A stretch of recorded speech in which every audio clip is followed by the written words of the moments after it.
साक्षात भगवान कृष्ण इस पृथ्वी पर आएंगे और कृष्ण के चरणों का स्पर्श जब तुम्हें होगा तब तुम्हारा उद्धार होगा। उस दिन से यह राह देख रहा था कब कृष्ण का जन्म हो और कब मेरा उद्धार होगा। कंस का अनुचर बन चुका था क्योंकि हिरण्याक्ष का पुत्र था, आसुर कुल में इसका जन्म था।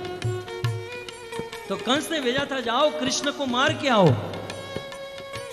अपने स्वामी की आज्ञा का पालन और अपना उद्धार, ये दोनों स्वार्थ साधने के लिए यह उत्कच गोकुल में बिना शरीर के ही आया था, उस बैलगाड़ी में बैठ गया। और यशोदा ने जब कृष्ण को उनके नीचे रख दिया तब उत्कच ने सोचा कि थोड़ी ही देर में मैं इस बैलगाड़ी को गिरा दूंगा और कृष्ण को मार डालूंगा। लेकिन कृष्ण को मारने का प्लान सदैव व्यर्थ होता है। कृष्ण रो रहे हैं और बच्चे खेल रहे हैं। हरे कृष्णा कृष्णा कृष्णा हरे हरे, हरे राम राम राम हरे हरे, हरे कृष्णा प्रेम से कृष्णा भगवान की यह दिव्य लीला होने जा रही है। हरे राम हरे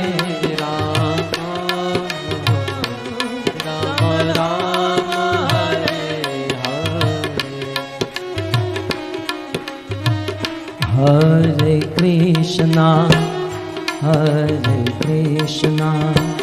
कृष्णा कृष्णा हरे हरे,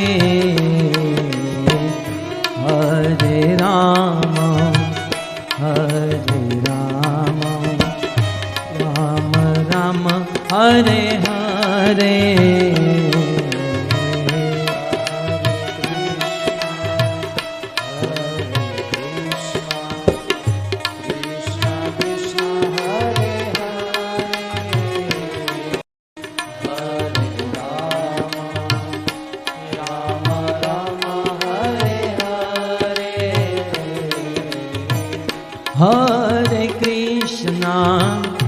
हरे कृष्णा कृष्णा कृष्णा हरे हरे,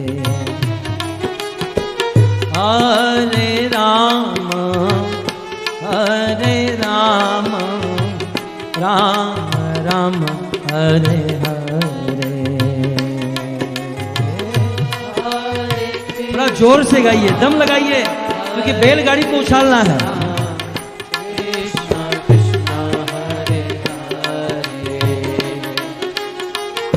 हरे राम राम हरे हरे,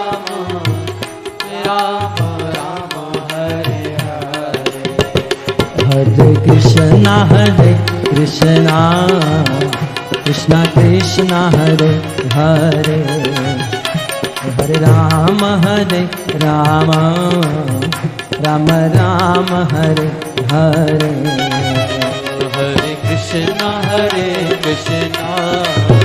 कृष्णा कृष्णा हरे हरे, हरे राम राम हरे हरे।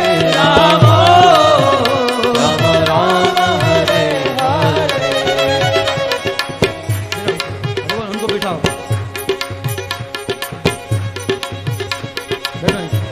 बिठाओ।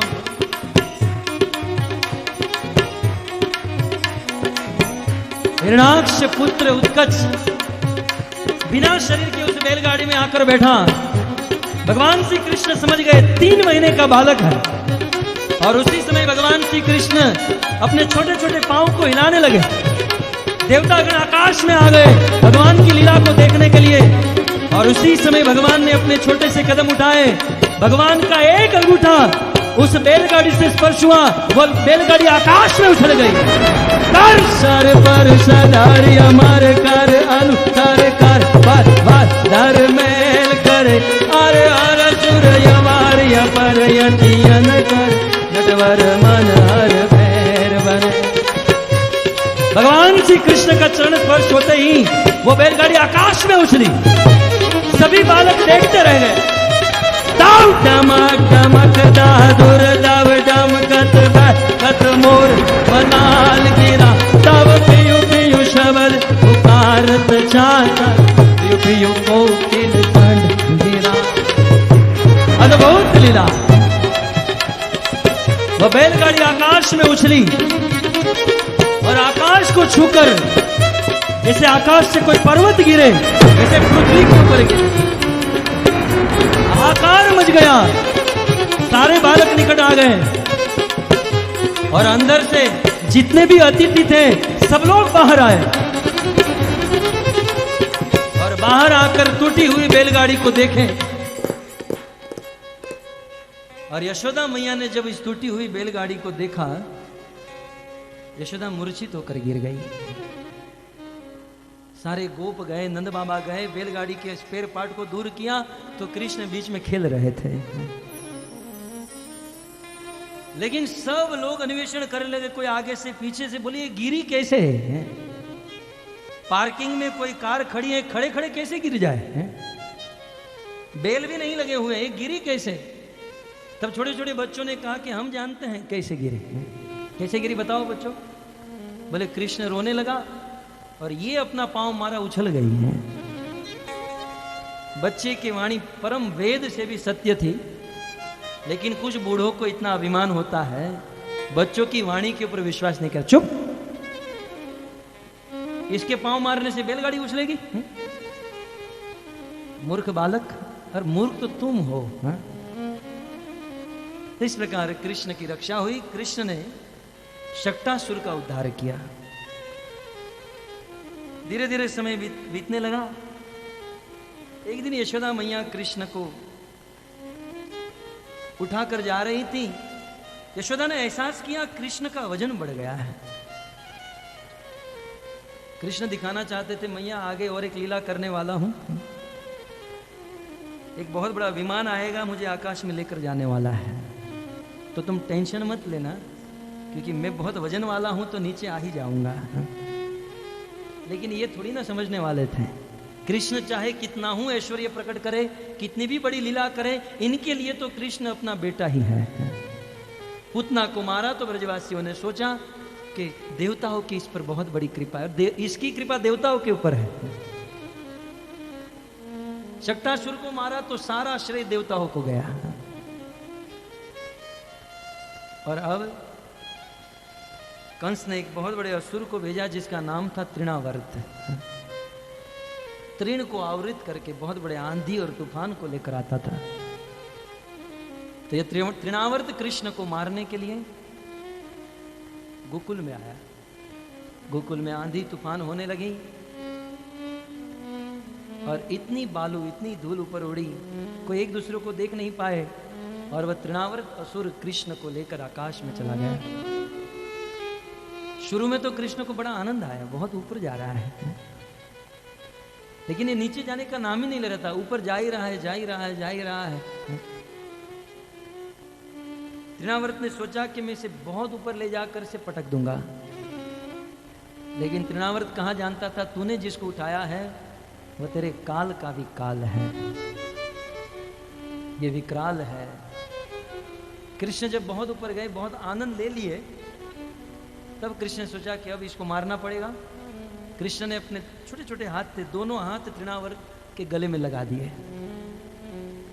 कृष्ण छोटे से हाथों से तृणावर्त का गला दबाने लगे।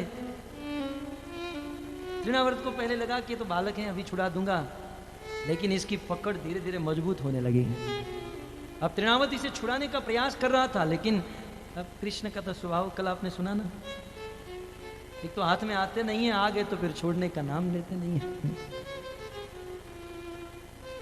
कृष्ण का ये स्वभाव है कि एक बार यदि मन लग गया तो फिर छोड़ने का नाम नहीं लेंगे। ब्रज में जब किसी गोप का विवाह होता था और नई नवेली दुल्हन घर पर आती थी ना, तो पहले दिन तो उनकी सास उसे ट्यूशन देती थी, पूरा दिन ट्यूशन होता था। देखो बेटा बहुरानी, तुम नदी किनारे पनघट पर पानी भरने जाओगी ना, तो घूंघट तान के चलना, आजू बाजू में मत देखना। तो वो नई बहू कहती थी, माताजी यहाँ पर कोई भूत रहता है? बोले बहुत बड़ा भूत, काला भूत रहता है। ऐसा भूत है, एक बार चढ़ गया तो उतरने का नाम नहीं लेता है। बहुत बड़ा ग्रह है ये। कृष्ण रूपी ग्रह जिसको लग जाता है ना, तो ये मंगल बुध गुरु शनि ये कुछ ये सब फीके पड़ जाते हैं। भागवत में ये शब्द आया प्रहलाद महाराज के लिए, कृष्ण ग्रह ग्रहितात्मा न वेद जगदिदृशम। प्रहलाद महाराज को कृष्ण रूपी ग्रह लग चुका था, दुनिया की कोई ताकत उसका कुछ नहीं बिगाड़ पाई। तो कृष्ण रूपी ग्रह ने पकड़ लिया था तृणावर्त को, गला दबाने लगे, अवरुद्ध होने लगा। और अब तो तृणावर्त कृष्ण को मारने की बात दूर रही, अपनी जान बचाने के लिए कृष्ण को छुड़ाने लगा, लेकिन ये छोड़ नहीं रहे थे। और अंत में कृष्ण ने अंतिम प्रहार किया और तृणावर्त आकाश से गिरा। सारे ब्रजवासी आए, देखा इतना बड़ा असुर मर चुका है और कृष्ण उसके शरीर पर खेल रहे हैं। तो इस प्रकार भगवान श्री कृष्ण की अद्भुत लीला। ये तृणावर्त भी पूर्व जन्म में पांडु देश का राजा था, जिसका नाम था सहस्त्राक्ष। धार्मिक राजा था, अपनी पत्नियों को साथ में लेकर कहीं नदी में स्नान कर रहा था, निर्वस्त्र स्नान कर रहा था। और उसी समय इस दुनिया के बड़े फेमस ऋषि जो तुरंत क्रोधित हो जाते हैं, तुरंत श्राप देते हैं, सबसे ज्यादा श्राप इनके नाम से दर्ज है Guinness book of world record में, जिसका नाम है दुर्वासा। अकेले नहीं चलते, 10,000 शिष्यों को साथ में लेकर चलते हैं। तो पांडु देश का राजा सहस्त्राक्ष नदी में स्नान कर रहा था, निर्वस्त्र था, और दुर्वासा जी 10,000 शिष्यों को साथ में लेकर वहां से निकल रहे थे। उनको देखकर इनको लज्जा नहीं आई। देखिए, गलती करना मनुष्य का स्वभाव है, लेकिन गलती समझ में आने पर लज्जा महसूस होनी चाहिए। मनुष्य में यदि लज्जा और भय न हो तो वह मनुष्य नहीं, वह जानवर है, वह पशु है। भय होना चाहिए, गुरु का भय, शास्त्र का भय, सिद्धांत का भय, प्रकृति का भय, और लज्जा होनी चाहिए। लज्जा भी एक आभूषण है। तो इनको लज्जा नहीं आई, दुर्वासा ऋषि को क्रोध आया और श्राप दे दिया।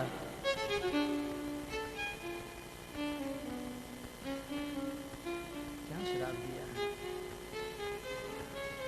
उस राजा को श्राप दिया कि तुम लाखों वर्ष तक असुर बन जाओ, असुर योनि में भ्रमण करो। असुर बना दिया और इनके हृदय में पश्चाताप हुआ। दुर्वासा के चरणों में गए और क्षमा याचना निवेदन किया। दुर्वासा जी ने वरदान दिया कि असुर तो बनना ही होगा, जिस समय भगवान तुम्हें अपने हाथों से मारेंगे तब तुम्हारा उद्धार होगा। तो इस प्रकार तृणावर्त का इतिहास ब्रह्म वैवर्त पुराण में लिखा गया है। श्रीमद् भागवत की कथा सुनाते सुनाते 5 दिन बीत गए, 10वें स्कंद के 7 अध्याय बीत गए, लेकिन अब तक भगवान का नाम नहीं लिया गया। सुखदेव गोस्वामी बस कृष्ण को कृष्ण नहीं पुकारते थे, क्योंकि उनका अभी नामकरण नहीं हुआ था। बालक कहते थे, यशोदा नंदन, यशोदा पुत्र, इस प्रकार से संबोधन दे रहे थे। सुखदेव गोस्वामी को हुआ कि अब नामकरण कर लेना चाहिए, ताकि कथा बोलने में भी सहूलियत हो। तो सुखदेव गोस्वामी एक अध्याय में भगवान कृष्ण के नामकरण की लीला बताते हैं। संक्षिप्त में आपके सामने प्रस्तुत कर रहा हूं। गर्ग पुरोहितो राजन यदुना में सुमहातपा। 7वें अध्याय में, 8वें अध्याय में सुखदेव जी कहते हैं, यदुओं के बहुत बड़े पुरोहित थे जिसका नाम था गर्गाचार्य। पुरोहित का अर्थ है पूर्व हित करोति इति पुरोहित, जो केवल अपना नहीं, अपने कुटुंब का नहीं, अपने समाज का ही नहीं, अपने पूरे पूर्व का, अपने देश का हित करे, उसे पुरोहित कहते हैं। तो यदुओं के पुरोहित थे गर्गाचार्य। महातपा, बहुत बड़े तपस्वी थे, समस्त वेदों के ज्ञाता थे। एक दिन वे मथुरा में पधारे, तो उस समय वसुदेव जी गर्गाचार्य से मिले नंद बाबा के वहां, और न जाने नंद बाबा कब नामकरण करेंगे। मैं निवेदन करता हूं आप गोकुल में जाओ और मेरे बच्चों का नामकरण करके आओ। वसुदेव जी के कहने पर गर्गाचार्य गोकुल में गए और नंद बाबा के घर पर गर्गाचार्य पधारे हैं। नंद बाबा जो कृष्ण के पिता हैं, गर्गाचार्य का बहुत सुंदर स्वागत किया है। गर्गाचार्य नंद बाबा के द्वार पर पहुंचे हैं और उसी समय नंद बाबा ने सर्वप्रथम, सुखदेव जी कहते हैं, गर्गाचार्य को देखकर ही नंद बाबा प्रसन्न हो गए और प्रसन्न होकर अपने स्थान से खड़े होकर दोनों हाथ जोड़कर गर्गाचार्य का अपने घर पर स्वागत किया। अतिथि का स्वागत करना गृहस्थ का धर्म है, लेकिन आज तो ये सारी सिस्टम बंद हो गई, क्योंकि घर पर 2 दरवाजे बनाते हैं। जब कोई आता है तो एक ही दरवाज़ा खोलते हैं और दरवाजे पर खड़े खड़े ही पूछते हैं, कौन हो, कहाँ से आए, क्यों आए, कब तक रहोगे, क्या करोगे, किसका काम है, अरे तू अंदर तो बुला पहले है? तो स्वागत करना चाहिए और उनकी पूजा करनी चाहिए। नंद बाबा ने स्वागत किया, पूजा की, और सबसे बड़ा अतिथि का स्वागत होता है वाणी से। ड्राई फ्रूट मिल्क शेक न पिला सको तो कोई बात नहीं, लेकिन 2 शब्द यदि प्रेम से कह देंगे, अतिथि का मन भर जाएगा। शास्त्र में तो यहां तक लिखा है कि अतिथि की सेवा ऐसे करो, ऐसी करो कि यदि कोई दुश्मन भी घर पर आया है तो वह मित्र बन जाए। अतिथि भगवान का स्वरूप होता है। किसी ने कहा यदि चोर डाकू घर पर आया तो भी भगवान की तरह स्वागत करो, वह चोर वह डाकू भी अपना इरादा बदल दे। अतिथि का स्वागत, और सबसे बड़ा स्वागत वाणी से होता है। इतिहास में एक प्रसंग है, विश्वामित्र का नाम सुना होगा आप लोगों ने। उनका जन्म क्षत्रिय कुल में हुआ और उनके मन में एक बहुत बड़ी इच्छा थी कि मैं ब्राह्मण बनूं। बहुत लंबी चौड़ी कथा है, मैं संक्षिप्त में कह रहा हूं। बहुत बड़ा क्रेज था उनको ब्राह्मण बनने का, और ब्राह्मण बनने के लिए वे हजार वर्षों की तपस्या करने लगे। लेकिन उनकी तपस्या में कुछ ना कुछ गड़बड़ हो ही जाती थी। उनकी तपस्या से ब्रह्मा जी प्रसन्न हो गए, बोले हम प्रसन्न हैं और मैं सर्टिफाइड करता हूं तुम ब्राह्मण हो। और 1000 वर्ष की तपस्या की, देवता प्रसन्न हो गए, उन्होंने भी सर्टिफाइड किया। लेकिन समाज के लोग उनको ब्राह्मण नहीं मानते थे। विश्वामित्र ने समाज के लोगों को कहा कि आप मुझे ब्राह्मण मानो, तो समाज वालों ने कहा देखो भाई, यदि वशिष्ठ ऋषि आपको सर्टिफाइड करें कि आप ब्राह्मण हो तो हम सब आपको ब्राह्मण मानेंगे। और उन दिनों वशिष्ठ जी विश्वामित्र को ब्राह्मण नहीं मानते थे और विश्वामित्र का सनक गया। क्षत्रिय तो थे ही, बोले एक आदमी के चलते ये सब लोग मुझे ब्राह्मण नहीं मान रहे हैं, इसका कुछ करना होगा। क्या करें, मार डालूंगा और क्या करूंगा। तो एक दिन विश्वामित्र हाथ में तलवार लेकर वशिष्ठ जी के घर पर जाकर छुप गए। उनके बिस्तर के नीचे, उनके पलंग के नीचे जाकर छिप गए। और उस समय वशिष्ठ जी और उनकी पत्नी अरुंधति दोनों एकांत कमरे में बैठे थे। लगता है कि वशिष्ठ जी ने को पता चल गया होगा कि अतिथि का स्वागत हो चुका है। तो विश्वामित्र जी हाथ में तलवार लेकर बिस्तर के नीचे छुप गए। जब ये सो जाएंगे तब धड़ से मस्तक अलग कर दूंगा, मार डालूंगा। तो एकांत में बैठे थे वशिष्ठ और उनकी पत्नी अरुंधति, और आकाश में पूर्ण चंद्र, पूर्णिमा का चंद्रमा खिला हुआ था। उसी समय अरुंधति ने कहा, पतिदेव देखो कितना सुंदर चंद्रमा है, कितनी सुंदर इनकी चांदनी, कितना सुंदर प्रकाश। तब वशिष्ठ जी ने कहा कि ये चंद्रमा उसी प्रकार चमक रहा है जैसे विश्वामित्र की तपस्या चमक रही है। वो नीचे सोए हुए थे और प्लान बना रहे थे कब ये सोएगा और इसे मार डालूंगा, छुपे हुए थे। बोले जैसे विश्वामित्र की तपस्या चमक रही है, उनका प्रभाव फैल रहा है, वैसे इस चंद्रमा का प्रकाश है। तब अरुंधति ने कहा कि आप विश्वामित्र को इतना मानते हो तो फिर उसको ब्राह्मण क्यों नहीं कहते हो। तब वशिष्ठ जी ने कहा कि देवी मैं कैसे ब्राह्मण कहूं, अब तक आज तक उन्होंने क्षत्रिय के शस्त्र को हाथ से छोड़ा नहीं है। ब्राह्मण तो मैं कह दूं उनको, लेकिन हथियार तो छोड़ना चाहिए। अभी भी वो हथियार लेकर घूमते रहते हैं। अब वो नीचे छुपे हुए थे हथियार लेकर। जब इस प्रकार से एकांत में वशिष्ठ जी ने विश्वामित्र की प्रशंसा की, विश्वामित्र का हृदय गदगद हो गया और जो वशिष्ठ जी को मारने के लिए आए थे ना, बाहर निकलकर वशिष्ठ जी के चरणों में गिर गए। हथियार छोड़ दिया और वशिष्ठ जी के चरणों में गिर गए। तब वशिष्ठ जी ने उठाया और कहा कि अब आप ब्राह्मण बन गए।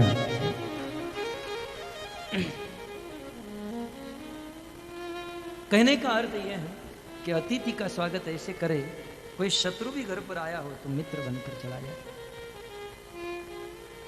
नंद बाबा ने गर्गाचार्य का स्वागत किया और कहा कि हे गर्गाचार्य जी, आज आप हमारे घर पर आए, आज मैं धन्य हो गया, आज हमारे पितर धन्य हो गए। महत्वी चलनम नृणाम गृहिणाम दीन चेतसाम।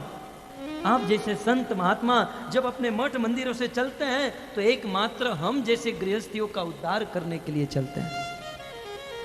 आपका हमारे घर पर आना एकमात्र हमारा उद्धार। आप महान हो, विख्यात हो। नंद बाबा बहुत प्रशंसा करने लगे। नंद बाबा ने कहा कि आप हम पर एक कृपा कीजिए। गर्गाचार्य ने कहा क्या कृपा करूं? बोले मेरे दोनों बालक का जन्म हुआ, बहुत दिन हो गया, लेकिन इनका नामकरण नहीं हुआ है। आप इनका नामकरण कर दीजिए। अब यही करने के लिए तो आए थे। और यह बात जब सामने से ही प्रस्ताव मिल गया तो अंदर से खुश थे, लेकिन बाहर से वो इसका इनकार करने लगे।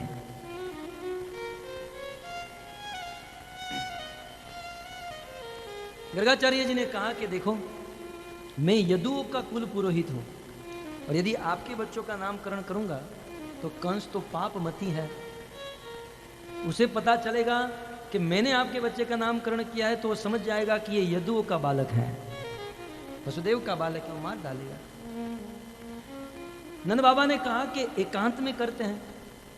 आज हमारे घर पर कोई नहीं है, सब लोग बाहर गए हैं, मैं और ये 2 बच्चे ही घर पर हैं। आप एकांत में नामकरण कर दीजिए। गर्गाचार्य ने कहा देखो, दीवारों के भी कान होते हैं। बोले आप इस दीवार से डर रहे हो तो चलो गौशाला में, वहां पर कोई दीवार भी नहीं है, गाय भी नहीं है, कोई मनुष्य नहीं है, गौशाला में जाकर नामकरण करते हैं। नंद बाबा, उनके दोनों पुत्र गर्गाचार्य सब गौशाला में गए और सर्वप्रथम नंद बाबा ने अपने ज्येष्ठ पुत्र को गर्गाचार्य के गोद में रखा। गर्गाचार्य ने बड़े पुत्र का नामकरण किया। यह पुत्र अपने गुणों से, अपनी लीला से सबको रमाएगा, सबको आनंदित करेगा, इसलिए इसका नाम है राम। और बलाधिक्यात बलम विदु, और ये बहुत बलवान होगा, इसलिए इसका दूसरा नाम रखता हूं बल। ऐसे इनके 2 नाम थे, बल और राम, दोनों सेपरेट हैं, लेकिन हम लोग उसे साथ में बोल लेते थे, बलराम। और तीसरा नाम रखा गया संकर्षण। बड़े पुत्र का नामकरण हो गया। अब नंद बाबा ने छोटे पुत्र को गर्गाचार्य के गोद में रखा और कहा कि आप इसका नामकरण कीजिए। गर्गाचार्य तो भविष्यवेत्ता थे। जब छोटे पुत्र को गोद में बिठाए, गर्गाचार्य चमक गए, कहे कि महाराज ये कोई साधारण बालक नहीं है, ये आपका बालक प्रत्येक युग में जन्म लेता है। सतयुग में श्वेत वर्ण का, त्रेता में रक्त वर्ण का, और कलयुग में पीत वर्ण का, और इदानीम कृष्णतामगत, और इस द्वापर युग में ये श्याम वर्ण का बनकर आता है। आपका बालक कोई साधारण नहीं है, इसलिए आप अपने बालक की रक्षा कीजिएगा। तब नंद बाबा ने, गर्गाचार्य ने उस छोटे बालक का नामकरण करते हुए कहा कि ये बालक सर्वाकर्षक है, आनंद घन है, इसलिए मैं आपके बालक का नाम रखता हूं कृष्ण। श्री कृष्णचंद्र भगवान की जय। यद्यपि कृष्ण नाम तो अनित्य है, नित्य है। सृष्टि के प्रारंभ से ही कृष्ण का नाम है। जैसे भगवान कृष्ण का जन्म होता है कभी कौशल्या के माध्यम से, कभी देवकी के माध्यम से, वैसे भगवान के नाम का भी अवतार होता है। तो कृष्ण नाम का अवतार गर्गाचार्य के द्वारा द्वापर युग में हुआ। कृष्ण नाम रखा गया। नाम रखकर गर्गाचार्य चले गए। कृष्ण और बलराम ये दोनों धीरे धीरे बड़े हुए और बड़े होकर अब अपने पांव पर चलना सीख गए हैं। अनेकों लीला भागवत में सूरदास जी ने अनेकों लीला का वर्णन किया है। कृष्ण जब ठंड का समय होता था तो नहाते नहीं थे, तो मैया यशोदा जब उसको नहलाने जाती तो ये कृष्ण दौड़कर कहीं और चले जाते थे। कृष्ण को जब दूध पिलाना होता था उनको दूध अच्छा नहीं लगता था, माखन ही खाया करते थे। तो मैया दूध पिलाती थी जबरदस्ती, कृष्ण ना कहते थे। तब मैया कहती थी, कृष्ण यदि तू दूध पिएगा ना तो तेरी जो चोटी है शिखा वो बलराम जैसी लंबी हो जाएगी। तो चोटी के लोभ में कृष्ण दूध गड़गड़ करके पी जाते थे। लेकिन 3 दिन दूध पीने के बाद कांच के सामने खड़े रहते थे, चोटी तो अभी भी नहीं बढ़ रही है। कृष्ण रोकर मैया के पास जाते थे, कहते थे मैया कब ही बढ़ेगी चोटी। ये प्रत्येक लीला सूरदास जी ने अपने भजनों में वर्णन किया है। हमारे पास यहाँ पर समय नहीं है। पूर्व में 3-4 वर्ष पहले हमारी कथा हुई थी शुक्रताल में, और केवल कृष्ण की इन लीला के ऊपर 7-7 घंटे तक कथा होती थी, सुबह शाम 2 टाइम। तो वहाँ पर बड़े फुर्सत से भाव से इन भजनों को गाते थे, इनका अर्थ करते थे। भाव में तो संक्षिप्त में कर रहा हूँ। कृष्ण कहते थे मैया ये चोटी कब बढ़ेगी? तू तो कहती थी ना कि दूध पीने से चोटी बढ़ जाएगी। लगता है तू झूठ बोलती है। रूठ जाते थे, चोटी को छोटी जब देखते थे तो रूठ जाते थे। बोले अब मैं जब बड़ा होऊंगा ना, पिताजी के लिए धोती लाऊंगा, तेरे लिए साड़ी नहीं लाऊंगा।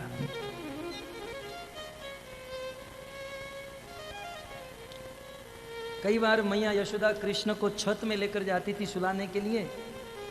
सोते सोते कृष्ण पूर्ण चंद्र की ओर देखते थे तो जिद कर बैठते थे, मोहे चंद खिलौना लई हो, मुझे ये खिलौना चाहिए। यशोदा समझाती थी ये खिलौना नहीं, ये चंद्रमा है। बोला नहीं, मुझे ये चंद खिलौना चाहिए चाहिए चाहिए, जबरदस्ती जिद पकड़ लेते थे। अब मैया सोचती थी अब ये चंद्रमा को कैसे ला कर दूं इसे। मैया कहती तू रुक यहाँ पर। मैया नीचे जाती थी, थाली में पानी भरकर आती थी और पानी भरी हुई थाली रखती थी, चंद्रमा का प्रकाश आता था, प्रतिबिंब। कहती थी देखो ये चंद्रमा आ गया यहाँ पर। कृष्ण उस थाली में चंद्रमा को देखकर प्रसन्न हो जाते थे। मैया कहती देखो हाथ मत लगाना, हाथ लगाओगे चंद्रमा चला जाएगा। अब बच्चे का स्वभाव जो ना कहने के लिए कहोगे ना वही वो कर बैठेगा। कृष्ण चंद्र के साथ खेलने लगे। मैया चली गई और चंद्र को हाथ में लेने के लिए पानी में हाथ डाला, पानी हिल गया, चंद्रमा चला गया। जोर जोर से रोने लगते थे। हिरण्याकश्यप को फाड़ने वाले भगवान कृष्ण बिल्ली की आवाज को सुनते थे तो मैया के गोद में जाकर छिप जाते थे। अद्भुत लीला होती थी। देवी कुंती ने अपनी स्तुति में कहा है कृष्ण आपकी लीला अद्भुत है। दुनिया के लोग आपको समझे तो क्या समझे। सतयुग में नरसिंह अवतार धारण किया, हिरण्याकश्यप को फाड़ दिया। परशुराम अवतार धारण किया, 21 बार संसार में नक्षत्री किए।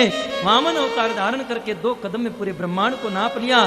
तब जाकर जगत के लोगों को विश्वास हुआ कि नहीं ये भगवान हो सकता है। तब तक तो कृष्ण के रूप में आए और बिल्ली की आवाज से डर कर मैया के गोद में जाकर छिप गए।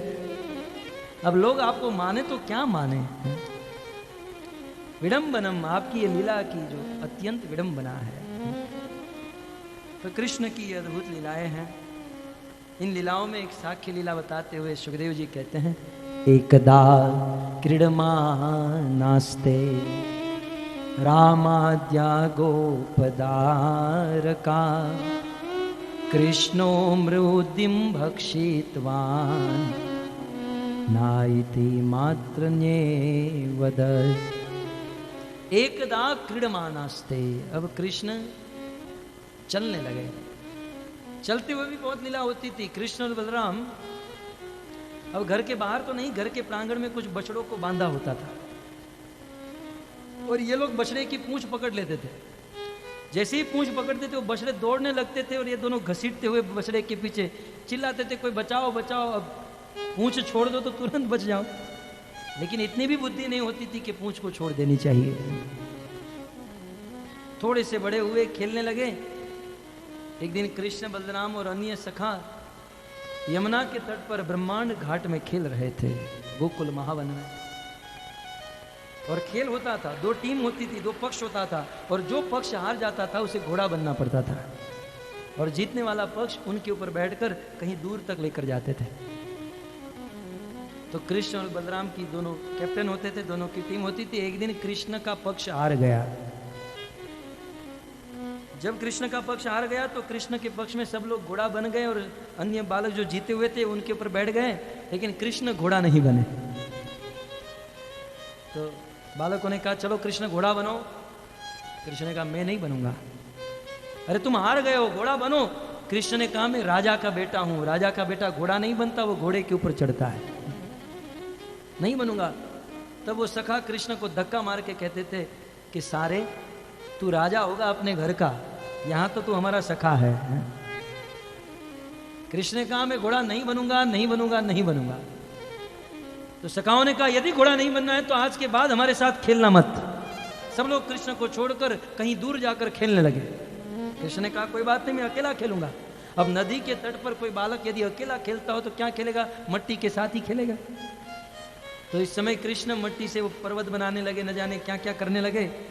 इनका मूड हुआ तो मट्टी मुख में भी डाल दी, वही मट्टी खाने लगे। बलराम आदि सखाओं ने कृष्ण को माटी खाते हुए देखा, दौड़ कर आए, कृष्ण माटी मत खाओ। कृष्ण ने कहा तुम तुम्हारा खेल खेलो, मैं मेरा खेल खेलता हूं, मैंने तुमको रोका है, तुम मुझे मत रोको।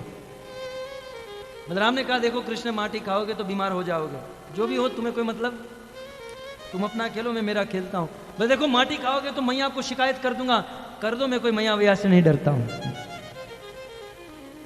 बलराम जी दौड़कर घर पर गए और कहा मैया मैया कृष्ण माटी खा रहा है, तुम उसे रोको नहीं तो उसके पेट में रोग हो जाएगा।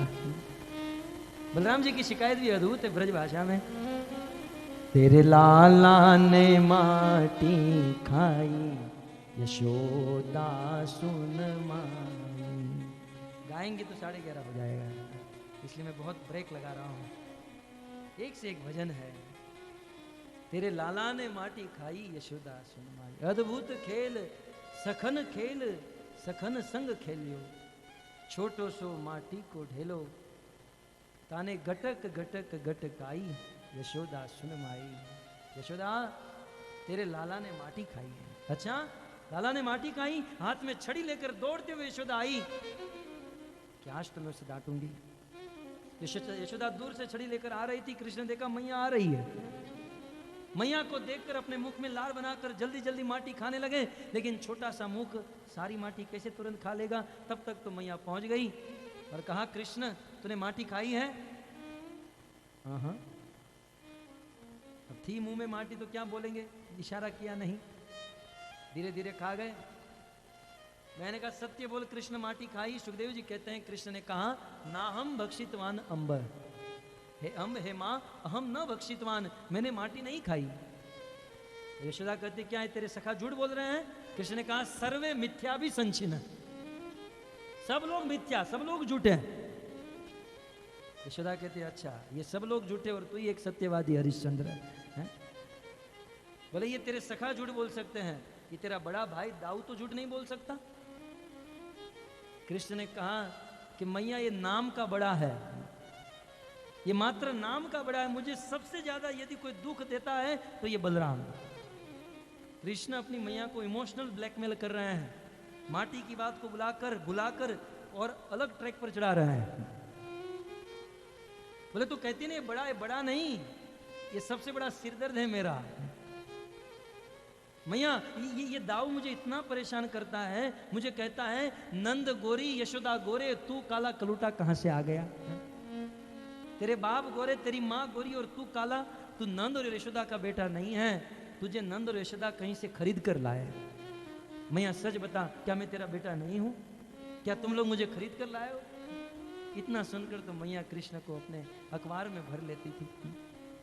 पर बात भी सत्य है, बार बार कृष्ण को लोग चिढ़ाते थे कि तू काला क्यों है, काला क्यों है। गोपियां तो जब मिलती थी तब कहती थी तू इतना बता दे काना।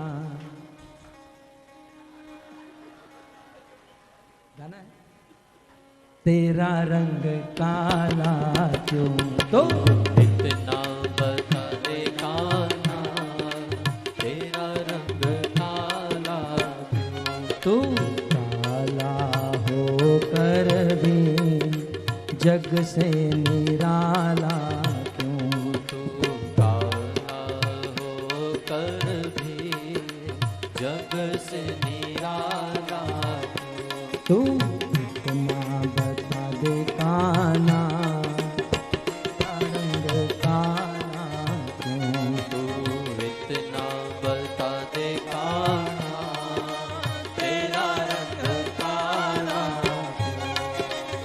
ये सभी गोपियां कृष्ण को कहती हैं कृष्ण तू काला क्यों है?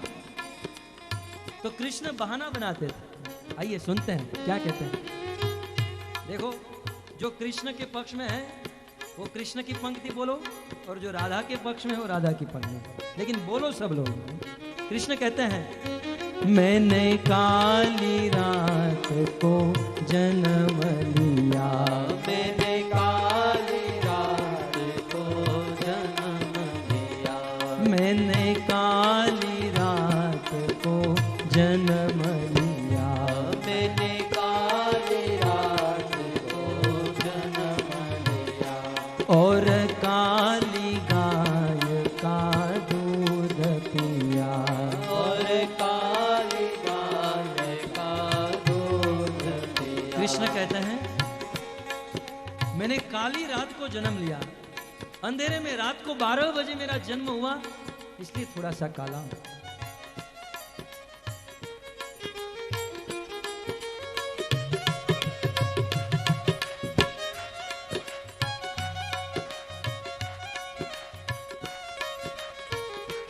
कृष्ण कहते हैं काली रात को जन्म लिया, और क्या करूं मेरी मां काली गाय का दूध पिलाती है। गोपियों ने कहा झूठा है, काली गाय का दूध पीने से थोड़ी ना कोई काला बनता है। तब कृष्ण कहते हैं देखो सत्य कहूं ना, मैं काला नहीं हूं, लेकिन मेरे कंधे पर जो कमरी है ना, ये दुपट्टा ये काला है, उसका रिफ्लेक्शन आ रहा है, इसलिए स्लाइड काला शेड है, बाकी काला नहीं हूं। मैंने काली गाय का दूध पिया, मैंने काली गाय का दूध पिया, मैंने काली गाय का दूध पिया, मैंने काली गाय का दूध पिया, मेरी कमरी का रंग काला इसलिए काला हूँ, मेरी कमरे का रंग काला इसलिए काला हो। तो इतना बता दे काना तेरा रंग काला क्यों। तू इतना बता दे काना तेरा रंग काला हो।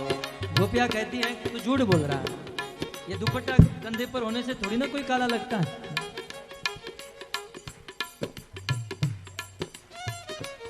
तब कृष्ण और एक बहाना बताते हैं, देखो मैं काला नहीं हूं, लेकिन ये कालिया नाग बहुत परेशान कर रहा था, और कालिया नाग परेशान करने के कारण मैंने कालिया नाग का दमन कर लिया।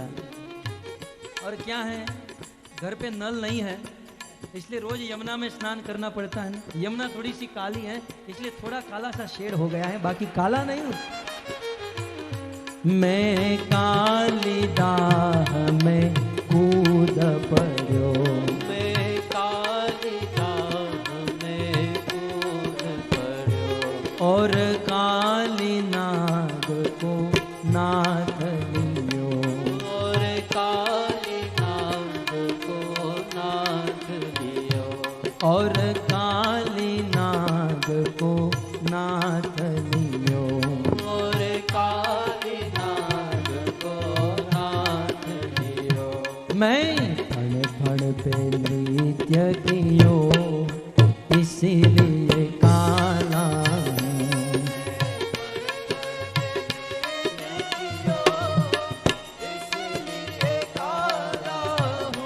तो कितना बता दे काना तेरा रंग काला क्यों।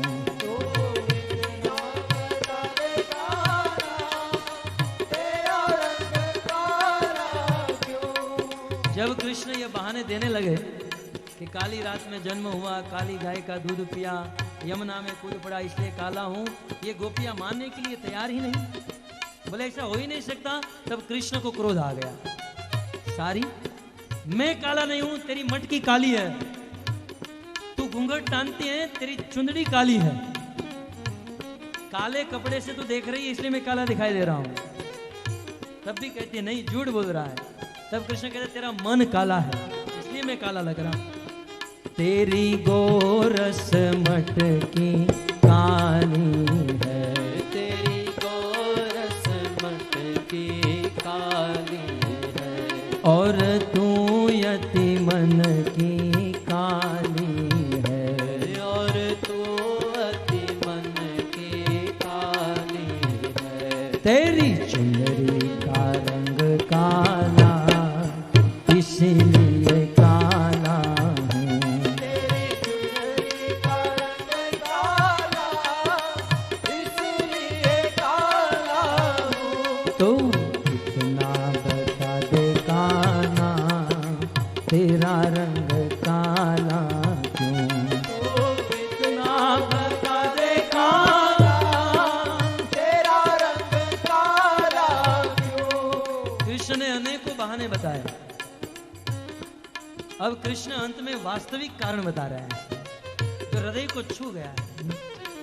कृष्ण कहते देखो, सत्य कहूं मेरे काले बनने का कारण क्या है? तुम लोग अपने घर से अपनी आंखों में काजल लगा कर आती हो, और जब मेरे सामने आती हो तो निरंतर मुझे देखते रहती हो और मुझे अपनी आंखों में बिठा देती हो, और घंटों के बाद मुझे आंखों से बाहर निकालती हो। तुम्हारे काजल का रंग मेरे पर लग गया, इसलिए मैं काला हूं। सखी नैनों में कजरा लगाती है, सखी नैनों में कजरा लगाती है, और नैनों में मुझको बसाती है, और नैनों में मुझको बसाती है, और नैनों में मुझको बसाती है। और नैनों में मुझको बसाती है। तेरे कजरे का रंग काला, इसीलिए काला हूँ। तेरे कजरे का रंग काला, इसलिए काला हूँ। देखिए, ये 5000 वर्ष पहले का भजन है, इसलिए यहाँ पर लिखा गया है तेरे कजरे का रंग काला, क्योंकि उस समय केवल एक ही रंग की लाइनर हुआ करती थी। आज तो लाल रंग की लाइनर, चाहे ब्लू चाहे हैं, क्यों भाविंद्र प्रभु? तो आज तो कृष्ण को कहना पड़ेगा तेरे कजरे का रंग लाल गुलाबी है, तेरे कजरे का रंग काला, इसीलिए काला हूँ। तेरे कजरे का रंग काला, इसलिए काला हूँ। तू बता दे काना, तेरा रंग काला क्यों? तू इतना बता दे काला, तेरा रंग काला क्यों? तू काला होकर भी जग से निराला क्यों? तू काला होकर भी जग से निराला क्यों? राधा श्याम सुंदर, राधा श्याम सुंदर, राधा श्याम सुंदर राधे। राधा श्याम सुंदर, राधा श्याम सुंदर, राधा श्याम, राधे। राधा श्याम सुंदर, राधा श्याम सुंदर, राधा श्याम सुंदर राधे। राधा श्याम सुंदर, राधा श्याम जय श्री श्री राधा श्याम। श्याम सुंदर राधे। कृष्ण बलराम, कृष्ण बलराम, कृष्ण बलराम, जय कृष्ण बलराम। कृष्ण बलराम, जय श्री श्री कृष्ण बलराम। कृष्ण बलराम, जय कृष्ण बलराम। कृष्ण बलराम, कृष्ण बलराम, कृष्ण बलराम, जय कृष्ण बलराम। कृष्ण बलराम, कृष्ण बलराम, कृष्ण बलराम, जय कृष्ण बलराम। जय जय प्रभुपाद, प्रभुपाद, प्रभुपाद, प्रभुपाद, जय जय प्रभुपाद, जय श्री प्रभुपाद। प्रभुपाद, प्रभुपाद। निताय गौर हरि बोल, हरि बोल, हरि बोल, हरि बोल। निताय गौर हरि बोल, हरि बोल, हरि बोल, हरि बोल। श्री कृष्णचंद्र भगवान की जय। यशोदा आई थी कृष्ण को डांटने के लिए, यशोदा ने कहा कि दाऊ को, बलराम को तो मैं बाद में देख लूंगी, तू पहले ये बता माटी खाई है कि नहीं। यशोदा भूलने वाली नहीं थी। कृष्ण ने कहा मैंने माटी नहीं खाई और मैया मुझ पर विश्वास नहीं है, यदि सत्यम गिरस्तर ही, यदि मेरी बात तुम्हें असत्य लग रही है तो व्याध ही, आप देख लो मेरे मुख में। मैया ने कहा खोल, मैं तेरा मुख देखना चाहती हूं। कृष्ण ने जैसे ही अपना मुख खोला, कहते हैं उस मुख में यशोदा मैया ने, कृष्ण ने यशोदा मैया को करोड़ों करोड़ों ब्रह्मांड का दर्शन कराया। उस करोड़ों ब्रह्मांड में एक ब्रह्मांड है, उस ब्रह्मांड में एक एशिया खंड है। भारत में ब्रज, वृंदावन, गोकुल, और गोकुल में कृष्ण और यशोदा का दर्शन यशोदा मैया ने किया। मानो कृष्ण यशोदा को बता रहे हैं कि मैया, मैं जो कह रहा हूं ना, मैंने माटी नहीं खाई, मैं झूठ नहीं बोल रहा हूं। तू ऐसा कह रही है कि तूने माटी खाई, तो मैंने अकेले ने नहीं खाई। ये जो लोग तेरे पास शिकायत करने के लिए आए, बलराम और ये सखा, उन्होंने भी माटी खाई। और मैया, दुनिया में, इस ब्रह्मांड में रहने वाले करोड़ों करोड़ों जीवों ने बैठकर माटी खाई। और मैया, तू क्या मुझे डांटेगी? माटी तो तूने भी खाई। विश्वास नहीं तो देख ले मेरे मुख में। यशोदा का दर्शन ही यशोदा ने किया। आई थी कृष्ण को डांटने के लिए, लेकिन यह देखकर मूर्छित होकर गिर गई। पानी छिड़क कर कृष्ण ने मूर्छित अवस्था से बाहर निकाला। कृष्ण को उठाकर यशोदा अपने घर पर लेकर चली गई। इस प्रकार भगवान की सुंदर लीला है।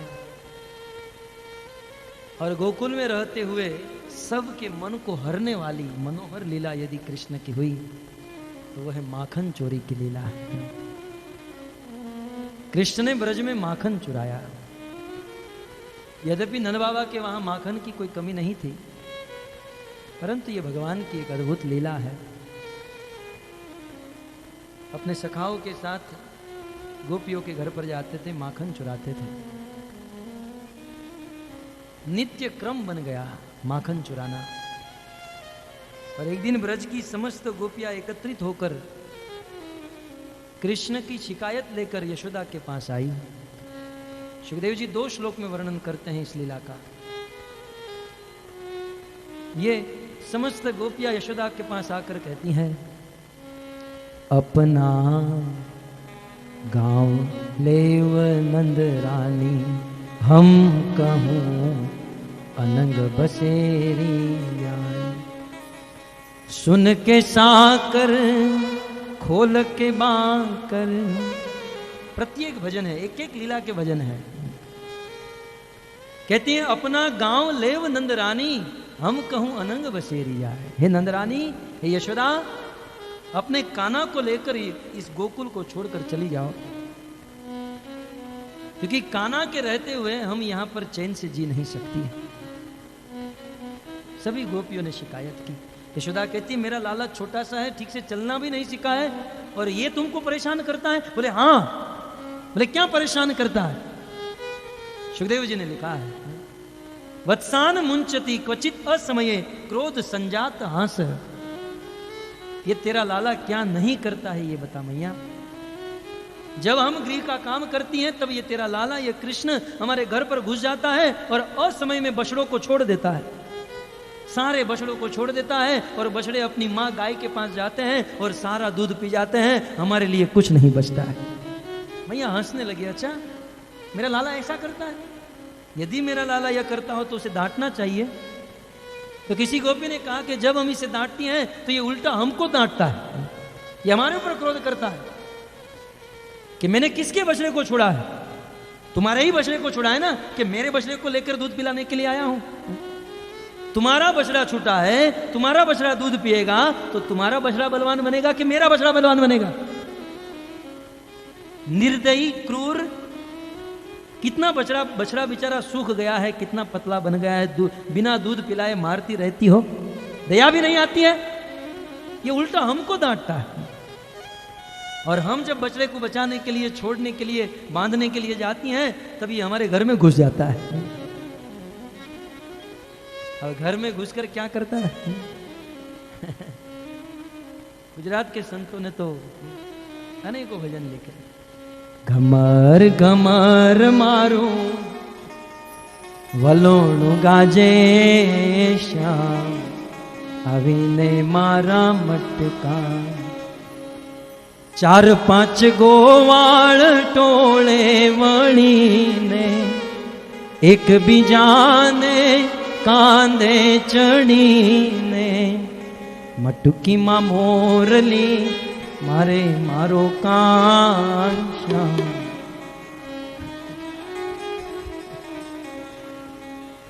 अद्भुत भजन है, शास्त्रोक्त भजन है. जब हम बछड़े को बांधने के लिए जाती हैं तब ये कृष्ण हमारे घर में घुस जाता है और घर में घुसकर ये माखन के मटके को ढूंढ लेता है. यशोदा ने कहा यदि माखन के मटके को ढूंढ लेता है तो अपने मटके को अंधेरे कमरे में रखो, ढूंढ नहीं पाएगा. बोले मैया ये भी करके देखा, अंधेरे कमरे में रखती हैं, तुम इसे इतना सुंदर पद्मराग मणि पहनाती हो, उस मणि में इतना प्रकाश है कि अंधेरे कमरे में भी उजाला हो जाता है. बोले तो एक काम करो, अपने मटके को ऊपर बांध कर रखो, ये उतार नहीं पाएगा. मैया ये भी करके देखा. जब मटके को ऊपर बांध देती है तो उखल लेकर आता है, चढ़ जाता है, उसे उतार लेता है. बोले और ऊपर बांधो. बोले ये भी करके देखा, जब मटके को और ऊपर बांधते तो लंबी लकड़ी लेकर आते. दिखने में छोटा है? लेकिन उसकी बुद्धि तो देखो. लंबी लकड़ी लेकर आता है, मटके में छोटा सा छिद्र करता है और सब लोग लाइन में खड़े रह जाते हैं, अपना पेट भर लेते हैं. किसी गोपी ने कहा मैया ये कृष्ण माखन खाए, हमें कोई प्रॉब्लम नहीं है, छोटा सा पेट कितना माखन खाएगा, लेकिन ये अकेला नहीं पूरी टीम को साथ में लेकर आता है. और टीम को लाए तो भी कोई प्रॉब्लम नहीं, बंदरों को साथ में रखता है, पूरे घर को बिगाड़ देता है. कृष्ण ने सोचा कि त्रेता युग में मर्यादा पुरुषोत्तम था, इन बंदरों से बहुत काम कराया लेकिन वेतन नहीं दिया, इसलिए इस द्वापर युग में कृष्ण के रूप में आया हूं. यहाँ तो कोई मर्यादा नहीं, अनलिमिटेड, कोई रोकने वाला, कहने वाला, टोकने वाला नहीं. तो बंदरों को माखन खिलाया भगवान ने. त्रेता युग के कर्म का फल भगवान ने द्वापर युग में दिया. मैया ने कहा अपने माखन के मटके को और बिल्कुल छत पर बांध देना चाहिए. तो गोपी ने कहा मैया ये भी करके देखा. जब बहुत ऊपर बांधती है तो 10 ग्वाल नीचे खड़े रहते हैं, उसके ऊपर 5, उसके ऊपर 3, 2 और सब के ऊपर तेरा कृष्ण खड़ा रहता है. 4-5 गोवाल टोले वळीने एक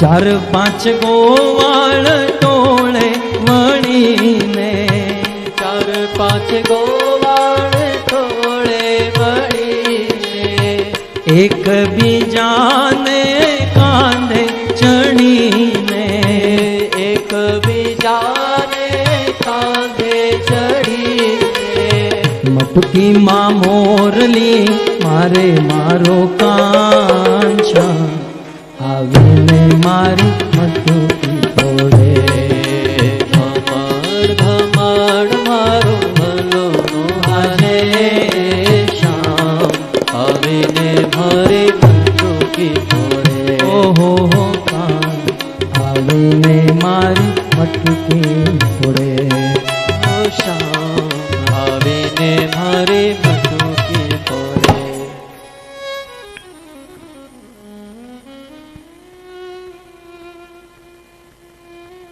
बहुत ऊपर मटकी बांधने पर भी ये उतार लेता है. तो मैया ने कहा सखी एक काम करो, यदि माखन चोरी का इतना ही भय है और तुम्हें इतनी ही अपने माखन की चिंता है तो कृष्ण को माखन दे दो. क्या हमारे घर पर माखन की कमी है? मैं तुम्हें वादा करती हूँ कि कृष्ण जितना माखन खाएगा उससे 10 गुना माखन मेरे घर से लेकर चली जाना, लेकिन आज के बाद शिकायत मत करना.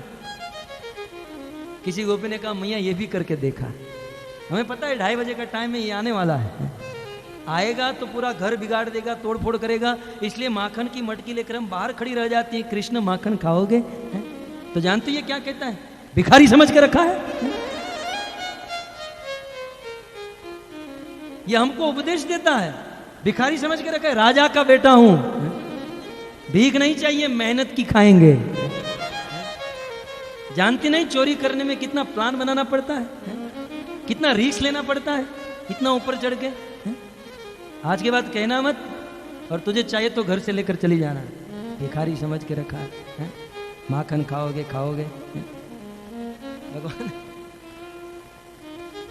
अब क्या करे मैया, देने पर तो खाता नहीं है।